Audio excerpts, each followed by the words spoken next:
Situation तो अस्पताल तो फुल है। हम तो वैक्सीन वैक्सीन लगवाने का सोच रहे हैं। मामा बाबा ने करवा ली है, हमने करवानी है। हाँ, वो तो अभी वो नहीं आया ना, वो तो आई थिंक 40+ को तो लगा रहे हैं। जी सर, प्राइवेट तो लगा सकते हैं ना। अच्छा, प्राइवेट भी होता है? जी सर, खुद परचेज करके लगवा लें। अच्छा, मुझे पता नहीं था, मुझे लगा कि यही वैक्सीन ही है इस तरह। ये फॉरेन से मंगवाते हैं, बस वही लगाना पड़ता है। कितने का वो तो सर प्राइवेट? मुझे आइडिया नहीं है सर। मेरे वैसे भाइयों ने लगवाई है, दो भाइयों ने लगवाई है। तो क्या क्या प्राइस है उनका? लेकिन सर असल में ये है भी हेल्थ में है। आई थिंक इनको शायद इस वजह से। हाँ, इस वजह से ये मेरे दोस्त हैं दो तीन, तो वो भी हॉस्पिटल में है ना, तो उन्हें भी वो गवर्नमेंट हॉस्पिटल में, तो उन्हें भी वो दोनों डोज उन्होंने लगाए। तो ये उनका है, जी।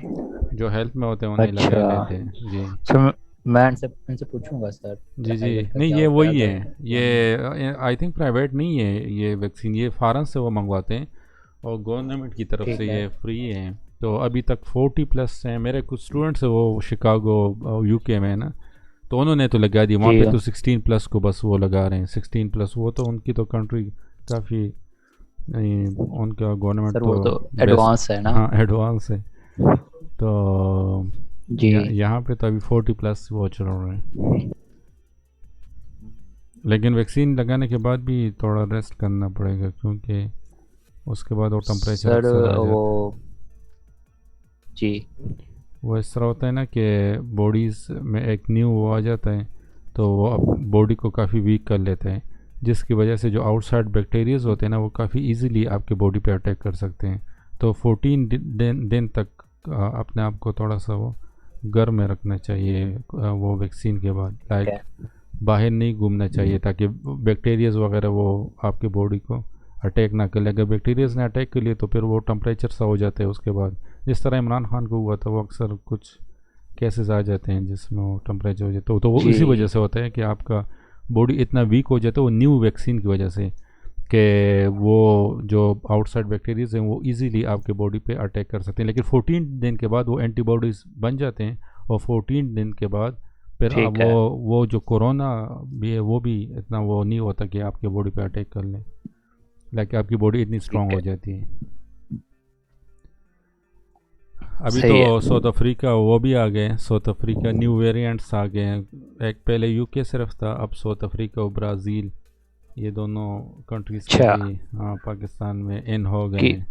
अब आगे अल्लाह खैर ही करे। इनकी इनकी इनकी इनकी वैक्सीन एंड हुई है। नहीं नहीं, वैक्सीन एंड नहीं, ये वेरिएंट्स है ना। जो कोरोना है पहले जो था वो तो अजीब, ये डिफरेंट वेरिएंट्स हैं उनके। अच्छा। पहले वो सिंपल था, उसके बाद यूके वेरिएंट्स आ गए, अब साउथ अफ्रीका और जी। ब्राज़ील, ये दोनों उनके भी ठीक वो, है। इसी वजह से तो इस पर कंट्रोल नहीं हो रहा। ये डिफरेंट किस्म के वो कोरोना, लाइक जी। सिम्टम्स वगैरह तो सबके सेम ही है मोस्टली, लेकिन जी। ठीक है। ये हैं कि वेरिएंट्स, 3-4 वेरिएंट्स हैं। अच्छा, लेक्चर की तरफ आ जाते हैं। जी। लास्ट टाइम तो हमने एमसीक्यूज भी किए थे। सो लास्ट टाइम हमने टॉर्क जी। अंडर रनिंग कंडीशन डिस्कस किया था, उसके बाद torque under, I think torque under running condition discuss किया था, और उसके बाद कुछ और कर्व्स स्लिप प्रैक्टिस। या टॉर्क स्लिप करेक्टरिस्टिक भी हमने डिस्कस किए थे। फुल लोड स्टार्टिंग या मैक्सिमम टॉर्क, ये भी आई थिंक हमने डिस्कस किया था। सो टुडे वी विल जी। Start the speed regulation of induction motor.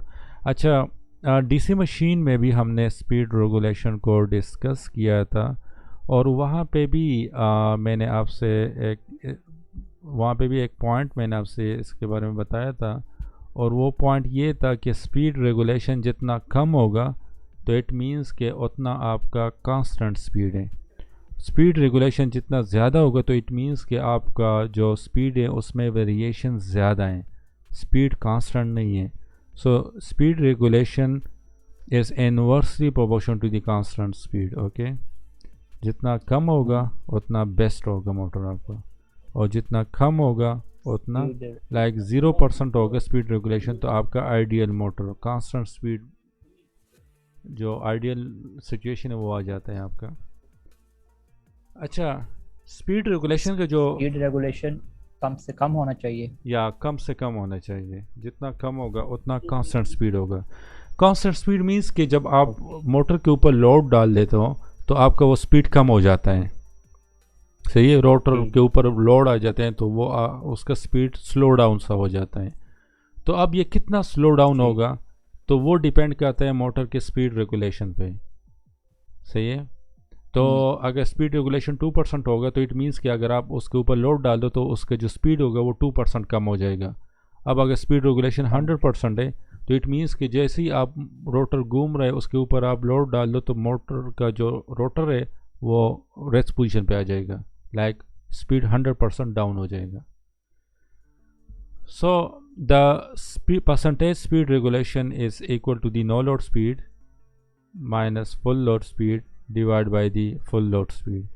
अब यहाँ पे देख लो तो फार्मूला में भी अक्सर कन्फ्यूजन ठीक। हो जाते हैं। तो ये जितना कम होगा, लाइक ये डिफरेंस जितना कम होगा, नो लोड स्पीड मीन्स के रोटर के ऊपर कोई लोड नहीं है। सही है, रोटर ठीक। के ऊपर कोई लोड नहीं है।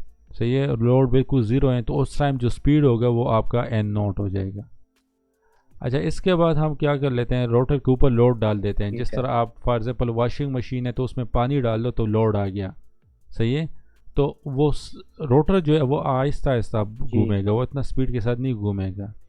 तो उसको हम अब विद लोड आ गया तो लोड पे जो स्पीड होगा, जिस स्पीड के साथ रोटर रोटेट होगा उस स्पीड को हम एन एन कहते हैं।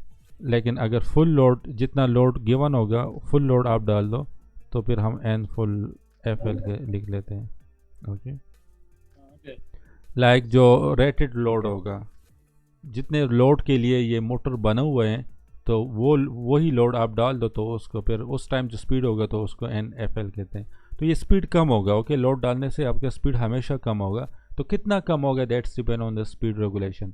So your speed regulation is the difference of no load speed minus full load speed। Okay, ये जितना कम होगा उतना स्पीड रेगुलेशन कम होगा, परसेंटेज स्पीड रेगुलेशन कम होगा, उतना आपका बेस्ट मोटर होगा, लाइक स्पीड वेरिएशंस कम होंगी। अच्छा, डिवाइड बाय फुल लोड है। ओके, यहाँ पे आपने एन नोट नहीं लिखना, this is full load. It means कि ये जितना 100% के नियर होगा, लेट से इसका जो स्पीड है वो 100 RPM है। फुल लोड स्पीड जो है वो लेट से 80 RPM है। जी। तो नीचे आपने फुल लोड स्पीड डालना है। ये 80 RPM जितना 100 RPM के नियर होगा उतना आपका स्पीड रेगुलेशन कम होगा। लाइक ये कम होगा, कैसे कम होगा, जब आप इसको इंक्रीज कर लो। सही है, तो फुल लोड स्पीड आप अगर 80 की जगह आप 90 कर लो तो आपका स्पीड रेगुलेशन और भी कम हो जाएगा और आपका स्पीड रेगुलेशन बेस्ट हो जाएगा। So this is a sort of inverse relation, it have an inverse relation with the full load speed. Like यहाँ पे आप कांस्टेंट वैल्यू नहीं डाल सकते, एन नोट नहीं डालना आपने। ओके, यहाँ पे अक्सर स्टूडेंट लिखते हैं कि N naught minus N full load divide by N naught लिख देते हैं। That is wrong, this is N naught minus full load speed divide by full load speed times 100। तो ये जितना लाइक इसको आपने, ये वेरिएबल है, दिस इज वेरिएबल। ओके, ये तो कांस्टेंट है, ये तो आपका rated full no load speed पे एक स्पेसिफिक स्पीड होगा। इसी को आप वो कर सकते हो, अप डाउन कर सकते हो। लाइक ये जितना ज़्यादा ऊपर जाएगा तो उतना आपका कांस्टेंट स्पीड होता जाएगा, उतना आपका स्पीड रेगुलेशन कम होता जाएगा। ओके, लाइक आप इसको 95 तक ले जाओ तो ये नियर टू 100 जा रहा है। ओके, पहले 100 की तरफ अप्रोच कर रहा है। सो इट मीन्स कि ये ज़्यादा हो रहा है तो ये स्पीड रेगुलेशन आपका और कम हो जाएगा, 1% आ जाएगा इस तरह। तो जैसे ही आप किसी को कह दो कि ये मोटर है मेरे पास, इंडक्शन मोटर, और वो आपसे पूछे कि स्पीड रेगुलेशन क्या है, आप कह दो 1%, तो वो आपसे फ़ौरन